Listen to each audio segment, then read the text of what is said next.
what we're basically going to be looking at is how we physiologically breathe, what is happening when we normally breathe.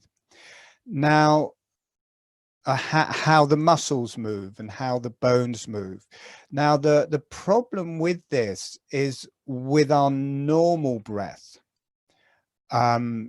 we don't experience this, or to my knowledge, for myself anyway, I don't experience that in my normal breath.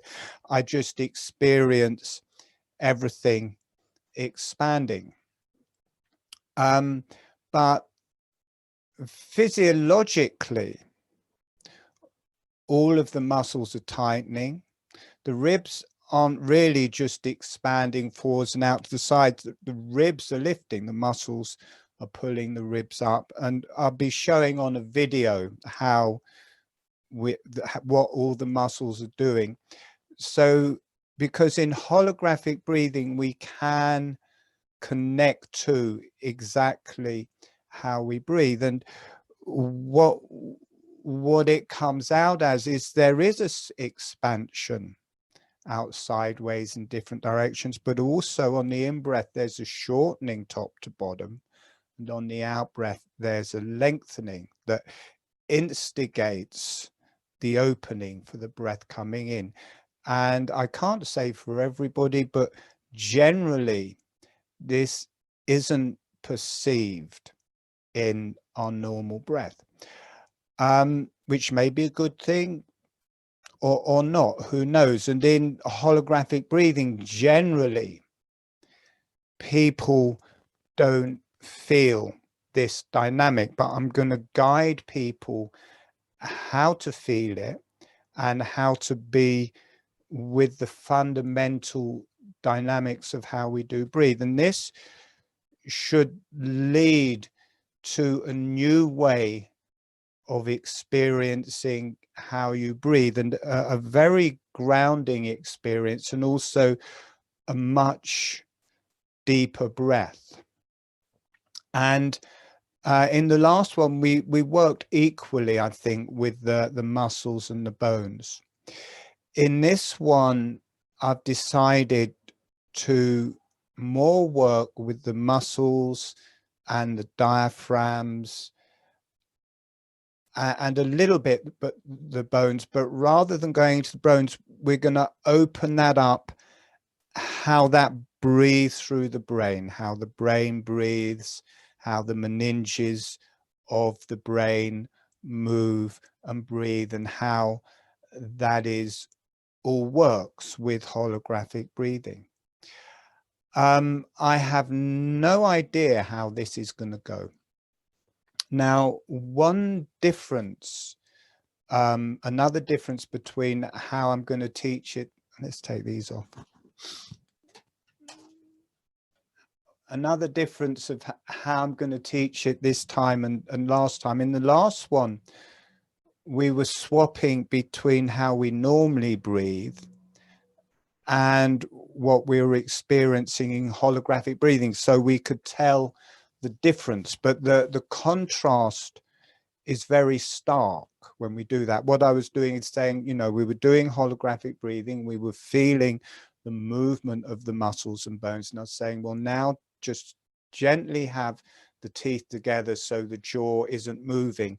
And that would mean people would drop back into their ordinary breath without the movement of the jaw. And it would mean that experience of the muscles and bones moving would just disappear, and they'd have to kind of find your normal way of breathing, and then once dropped into that was okay.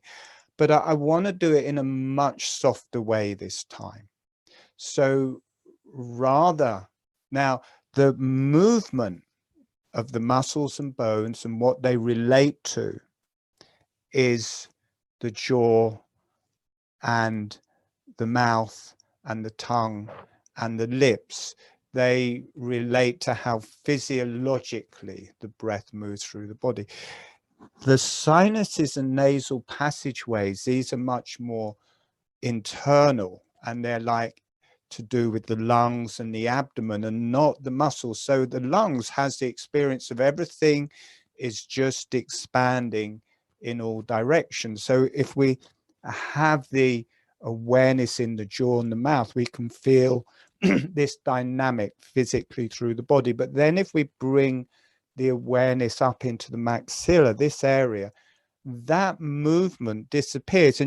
But we're still doing holographic breathing. We'll just change the awareness to a different place. So the holographic breathing keeps going. So it's not a jarring, or not jarring, but it's not such a big difference.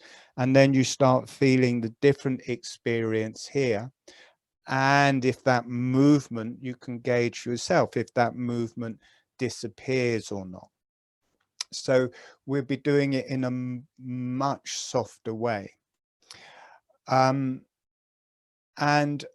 what I'm going to describe first is a little bit about how the dynamics of holographic breathing works.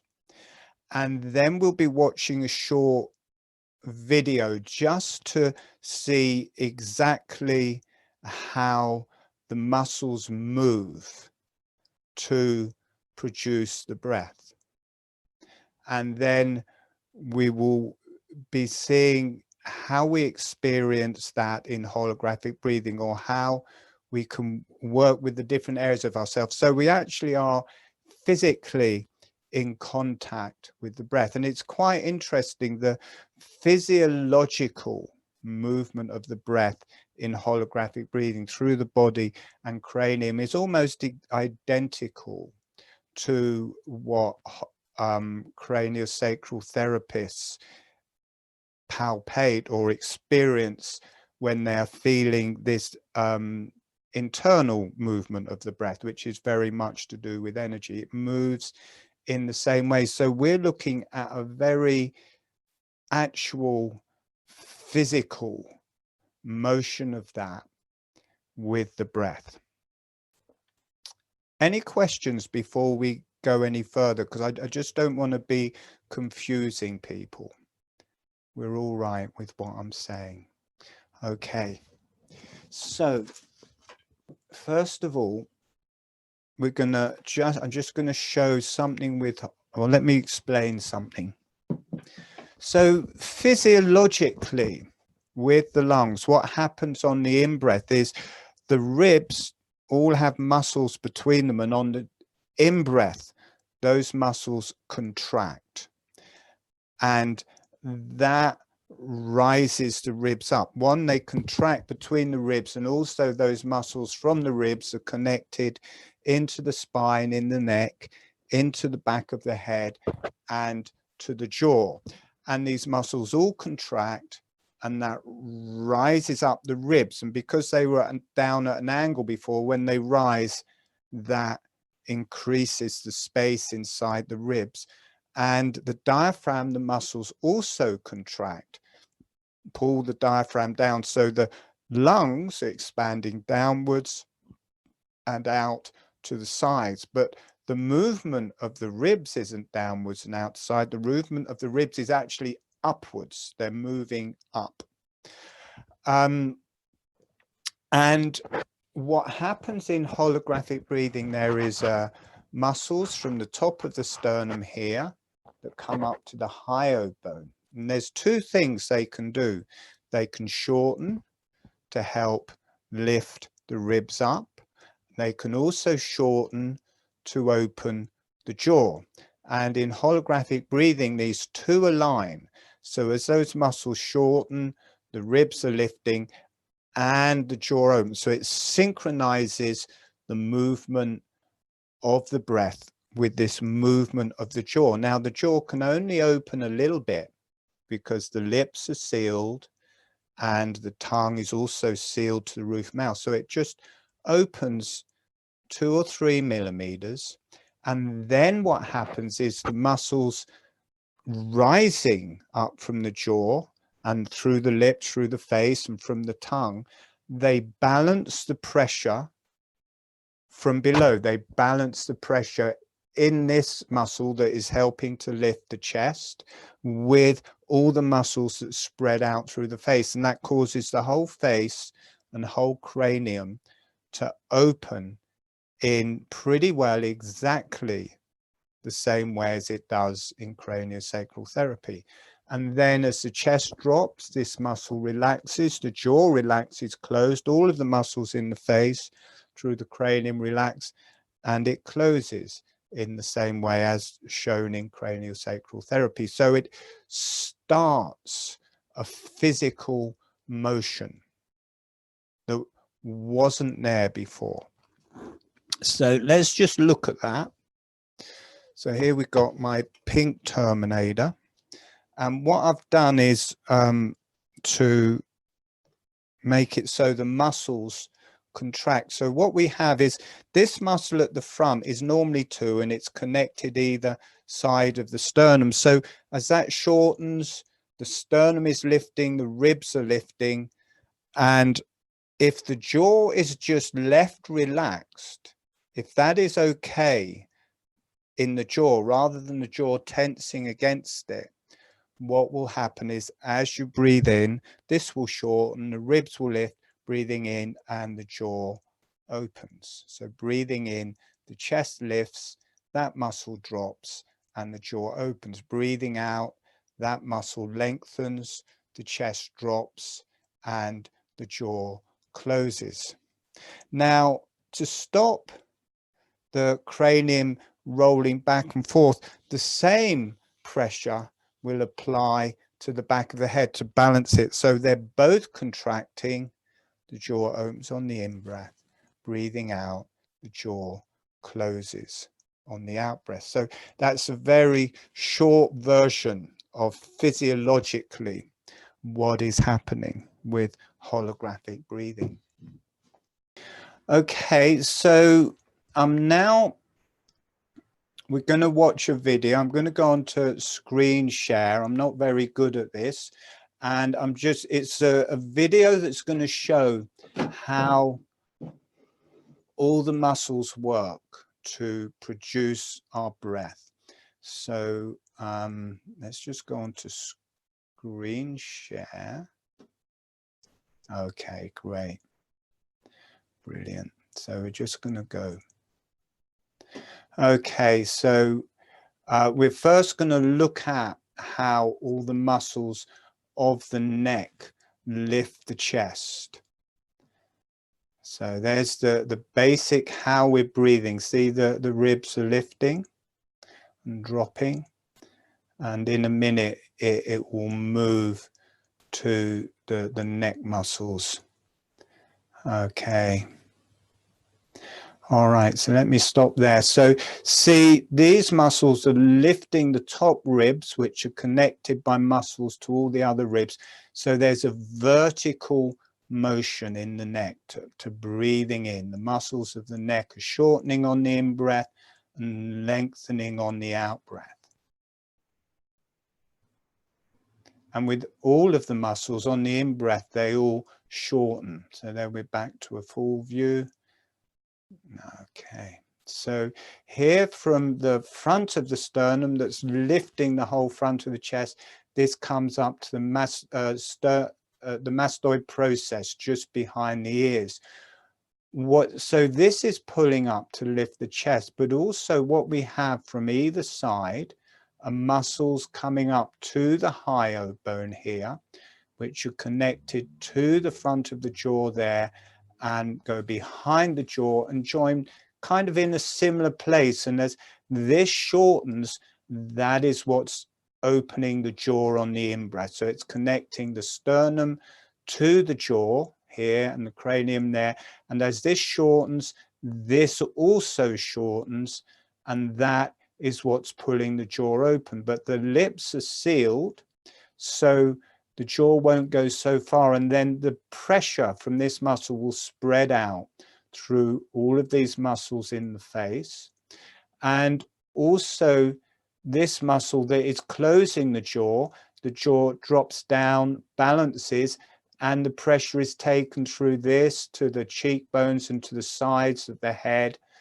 And also the tongue is to the roof of the mouth. So as that pulls the jaw down, the tongue is sealed to the roof of the mouth, and that also balances it. And they all combine to give this effect of the whole face and cranium starting to breathe in line with the rest of the body. So let's just carry on. So there we have the sternocleidomastoid muscle. Shortening on the in-breath. They're all shortening on the in-breath and lengthening on the out-breath. So the pectoral muscles here. So lifting, they're shortening on the in-breath to lift the chest, lengthening on the out-breath to relax the breath. Okay, so it's not accurate what they're showing in this picture. The pectoral muscles come up and along the bottom of the collarbone and to the shoulder. Now, normally the arms will be down, and this works okay if the arms are pinned behind the head there. But if these were relaxed down, that would pull down the shoulder joint and the collarbone, which doesn't happen in breathing. The shoulders lift slightly. And what is happening and what we can feel in holographic breathing is the trapezius muscles that are from this part of the collarbone here, and encase the whole shoulder blades in the back. They rise, big strong muscle from the back of the shoulder blades right up to the back of the head. They also shorten, so this shortens and then these shorten, connecting it all to the back of the head. Otherwise it would just pull the shoulders forwards and down. So let's carry on. Intercostal muscles. So they're lifting on the in-breath and shortening on the out-breath. So these muscles are all around every rib, and they're bringing the ribs together, and even at the back here, they're together. So as the ribs are being pulled together, it's also pulling the vertebrae together. So the vertebrae shorten on the in-breath along with the muscles, and also the muscles from the top ribs joining to the jaw, to the spine and to the cranium. As they're shortening, they're pulling the rib cage up to the cranium, so that will be shortening the spine. So basically the ribs are being vertically pulled up, and that is increasing the breath, but at the same time the spine is shortening on the in-breath and then lengthening on the out-breath. So don't worry if you can't really understand what I'm saying. We'll go into it in more depth as we go along. Diaphragm muscle. Okay. Now notice with the diaphragm, now I don't feel my diaphragm unless I'm actually working with my pelvic floor, because I don't think there's many nerves in it. But quite often people say to expand the ribs to feel the diaphragm moving. But notice the muscles that pull the diaphragm are at the back of the diaphragm and pull in to the spine. The whole movement of these muscles here, rather than something happening at the sides. See that? See those muscles pulling the whole diaphragm down and then up? They're connected to the spine. And they line the whole spine, so as they're pulling it down, they're also pulling all these vertebrae closer together. So the lumbar spine starts shrinking on the in-breath and lengthening on the out-breath, which is counterproductive to how we normally feel our breath. Okay, now this is important. Now see, these muscles here are shortening to lift the rib cage here, but notice there's 3 lower ribs here. They actually swing backwards, and that's because they're connected to the diaphragm and they're connected to the quadratus muscles, which go to the back of the pelvis, which is shortening. So the ribs that are housing the lungs are lifting and making more space in here. The ribs that are connecting to the diaphragm are pulling down to pull the diaphragm down. So just notice the movement in these ribs here. See them pulling down with the diaphragm, the other one's lifting with the lungs. Now they're all coming back together.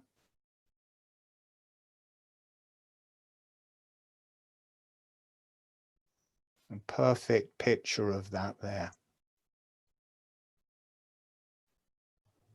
Okay, so these are lifting to pull the ribs up, but they're also shortening between the spine. The spine shortens on the in-breath and lengthens on the out-breath.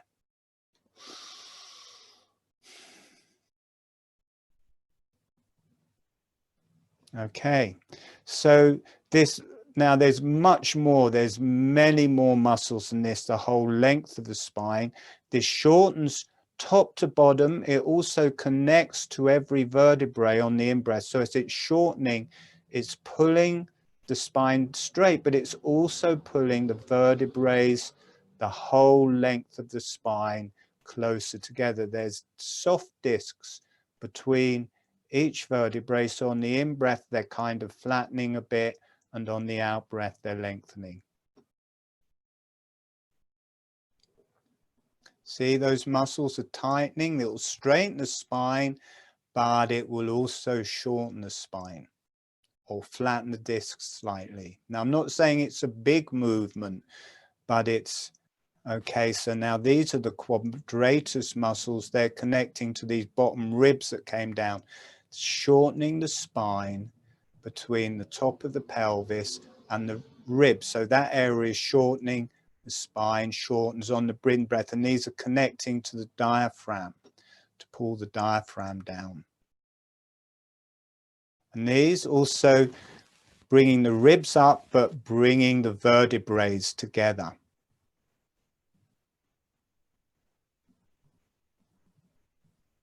Okay. So I get a little bit worn out when I'm showing other than speaking to people. So I'm not going to say a lot more. Okay, so here's the quadratus muscle, see, pulling down those ribs here and here on the in-breath. So all the muscles shorten on the in-breath, but our experience of the breath is just an expansion.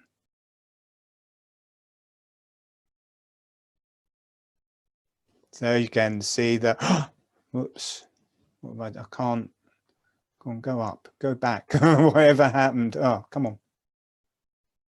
That's it. This is shortening. Okay, I'm going to stop this.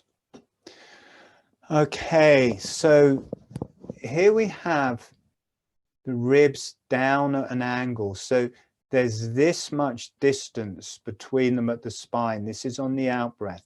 On the in-breath, this rotates up. It's an actual vertical motion up, but it increases the distance here. So this distance here will expand to give you more breath. And then from the side, this will all be lifting, but the ribs at the side will lift more, again, increasing the space in the side. So it expands that way and that way on the in-breath. That's how it produces the space. So the ribs are slightly down, they rise, and that creates more space inside. So we can just look at that now. There we go.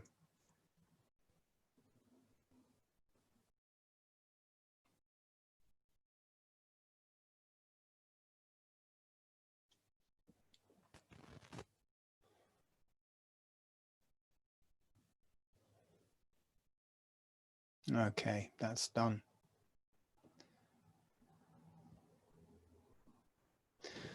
Okay.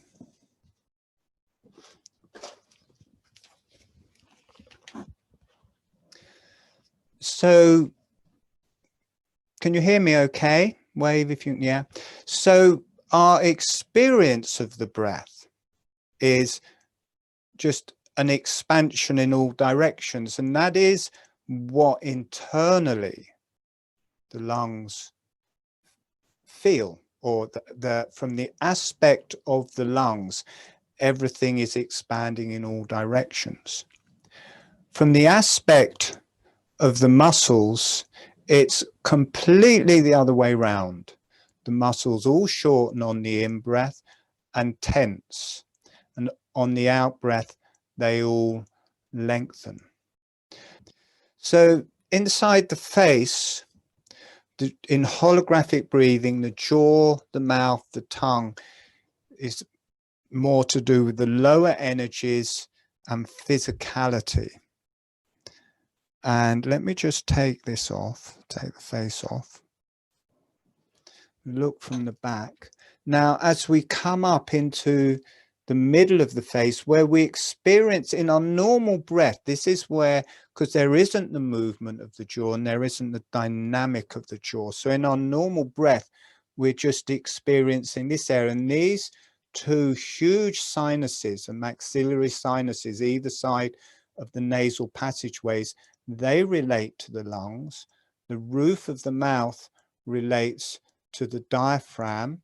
This relates to the jaw, the tongue relates to the abdomen, and then this is relating to the chest, the heart, and the thymus gland in the middle. So when we have our attention and our breath in the center of the face, it gives us the experience of the lungs and of the heart and being inside our body. And from that perspective, there is this continual expanding on the in-breath and closing on the out-breath. But the jaw, more to do with the bones, the tongue, more to do with the muscles, and the lips, more to do with the muscles, they will give us an experience of shortening on the in-breath and lengthening on the out-breath. That is the other way around.